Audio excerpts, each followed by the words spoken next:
they would cave to you. So, yeah. Very, very warm, and it didn't hurt that they got me whatever I wanted, would, bend to my every demand. But my grandfather and my father were built a little bit differently, in the years since I've learned that my father really never had a relationship with his father until the very end of my grandfather's life. And my grandfather just, he was a vet. He was built different. You don't see that nowadays where, like, man, like, even to this day, like, if I let a woman walk on the outside when we're walking down the street, like, I know he's looking at me, hold doors, no swearing in front of women, I try my best, Grandpa. But, so regardless, like, I was always closer with my mother and my grandmother. So he got sick. And, like, you got to remember, I'm like 16, 17 at this time, so I'm completely self-centered and selfish as a teenager, and just don't have time for family. It's all about me and my relationships and the most important thing in the world. So, like, I never really took any time to, like, tell my grandfather, like, what he meant and what he has meant to me, and like, those core values and beliefs that he instilled on me. So, I remember, like, I remember getting a call like September 5th or 6th, and they're like, you need to come home, it's serious. And so they scheduled me a plane ticket because I didn't have my own vehicle up there. And they're like, we're going to fly you into Rochester, we're going to pick you up, and we're going to drive out to Pennsylvania, so you can see him. And so I'm like, okay, good, like, I'll be able to tell him all the things I never told him before. And so I wake up the morning of September 11th, and planes are crashing into the World Trade Towers. And it wasn't one of my planes, it wasn't that extreme, but still, President Bush was speaking like a block from our compound in Florida, so, like, they immediately grounded all transportation, buses, trains, airplanes.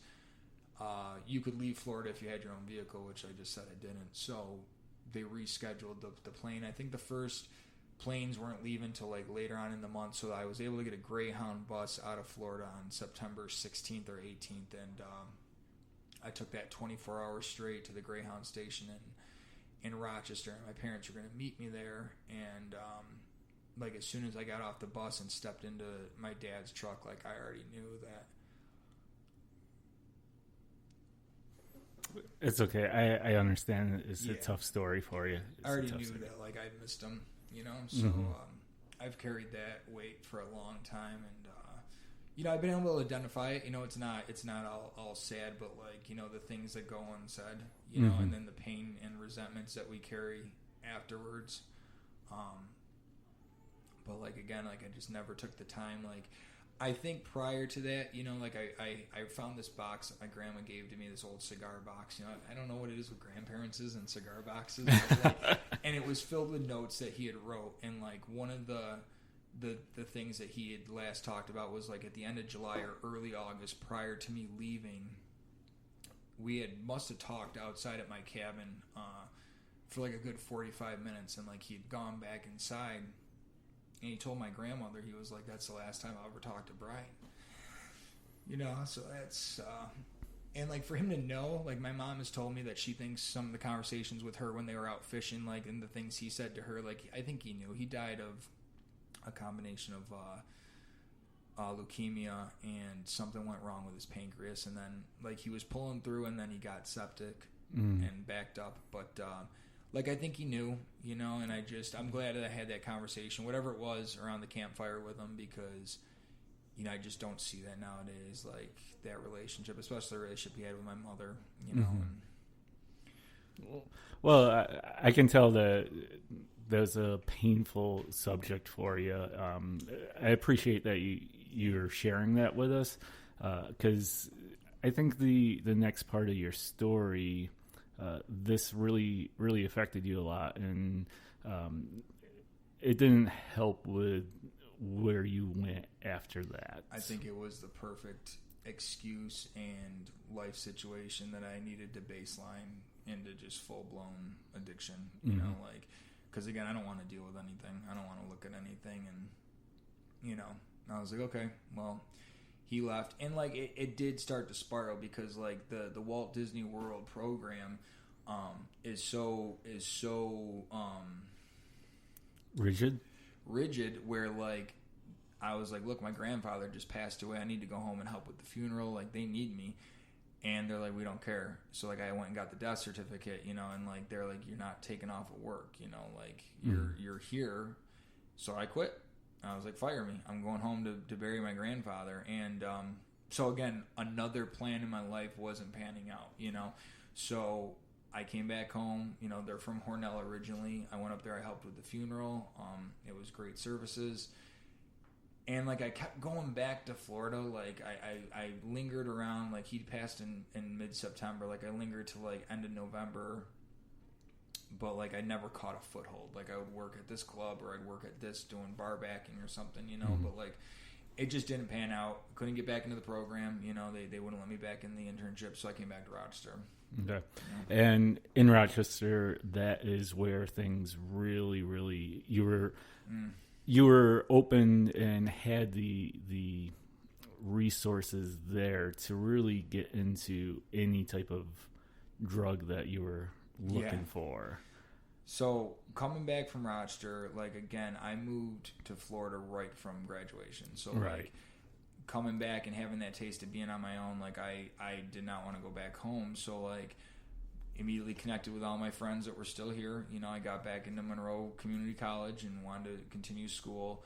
But, you know, like I was always good at like sales and selling myself and presenting and kind of being like a team leader or team manager. So got a job at a marketing firm, telesales, and immediately moved in with two of my friends. You know, like we had this whole house, you know, down in the city area of Rochester. And I think it's important too, like we talked about, like the cocaine. Like I had been exposed to it in Florida. Like we would do it a couple times, but like when I came home from Rochester, it was everywhere. Like it wasn't around, or I just wasn't exposed to it. You know, like when I came back, that's all that was around. Like the club drugs had kind of had evaporated, and now it was like we're getting coke tonight, and that was like our thing. Especially when two other guys, it was like no more just weekend drinking and ripping lines. It was every day that ended in a Y, you know. So we're getting high, we're all working together. We literally all worked at the same, I don't want to say the name of it. No, that's you worked at the same place. We'll just say that. But like, and we were good. Like we were able to,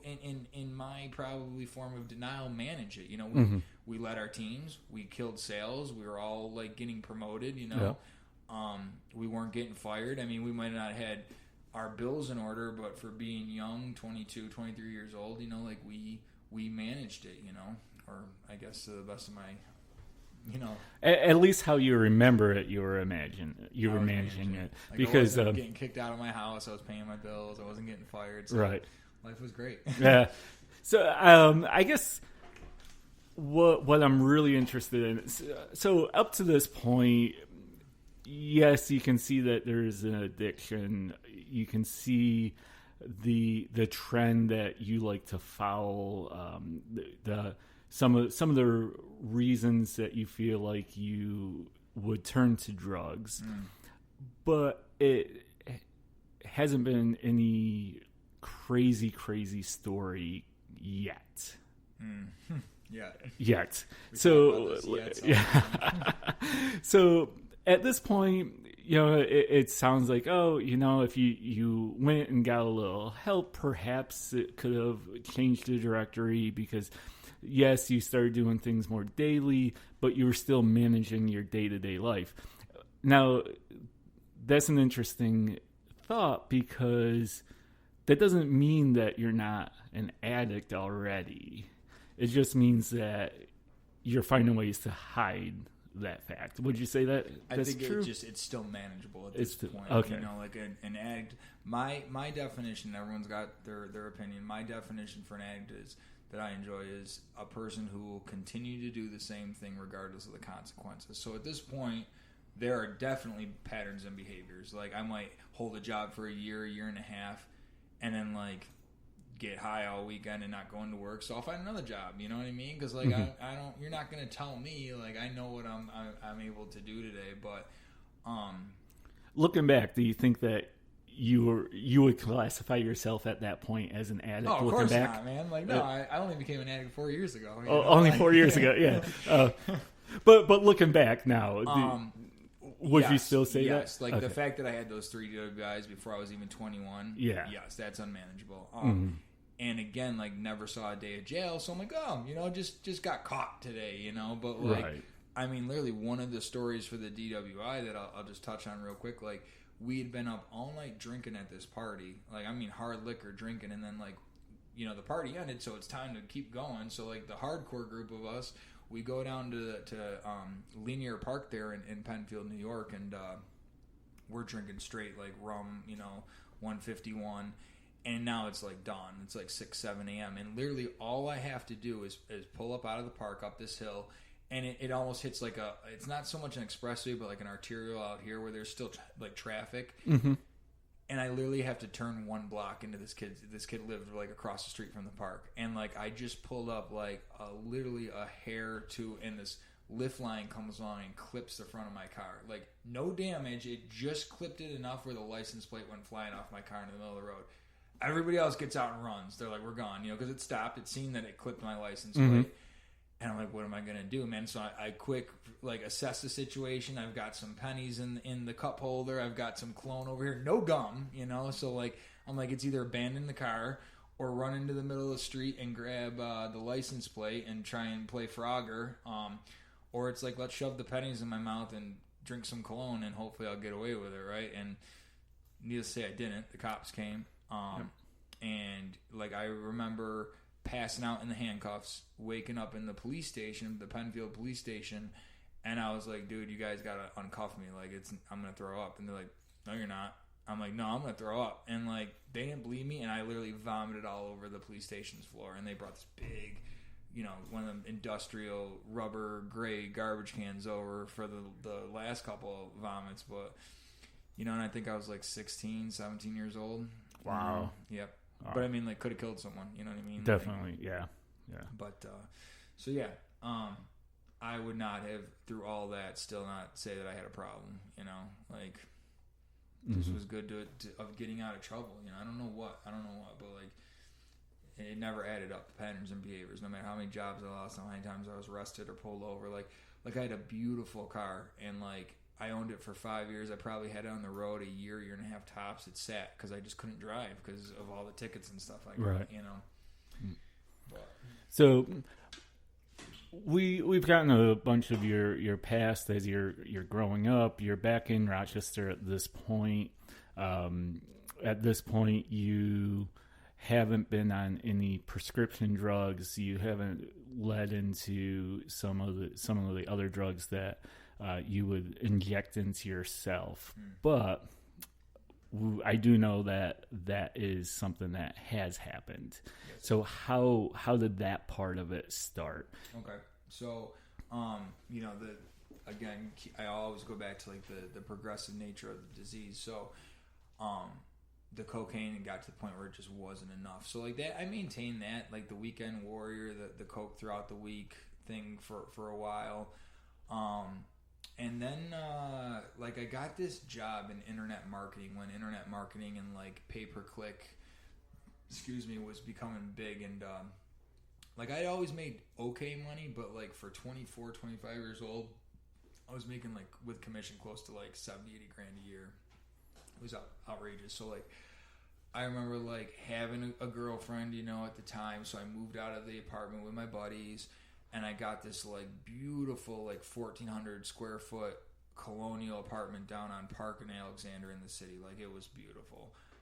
Walking distance to the bars, and, like, again, like, that external validation. I'm going to the clubs every week, and I'm getting people in because I'm paying the doorman $50, $100 just to get in. Like, everyone thinks, I think, like, I'm freaking King Kong, and it's just, it's all fake, personas and personalities that are created. And so what started happening is, like, I remember some of the other guys, like, again, we all stuck with the people that were using the same way as us.